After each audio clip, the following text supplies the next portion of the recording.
How to fix HSBC app not working. Let's get started. Launch your App Store or Play Store. The very first thing you want to do is update the app to its latest version. Now, search for the app HSBC. With that, app will appear. After app appears, at the right corner of it, you're going to see the option of Open or Update.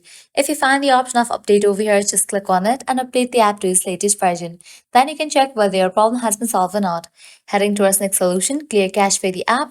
For that, launch your settings. Scroll down, navigate to the option of General, head over to the option of iPhone Storage. Now over here you're going to find different apps that are installed in a device. Find the app HSBC. After you find it, open it.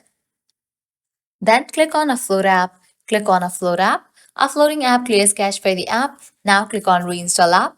After you reinstall the app, you can check whether your problem has been solved or not. If the solution doesn't work for you, what you can do is completely delete this app from your device and reinstall it. To do that, go ahead and click on the option of Delete app. Click on Delete app. With that, you just deleted this app from your device. Now you can close this. Launch your App Store or Play Store, search for the app HSBC. After app appears, install it. By following all these solutions, your problem will be fixed. So this is how you can easily fix HSBC app not working. At the end, if you guys find this video helpful, don't forget to like, share, and subscribe to our channel. Thanks for watching.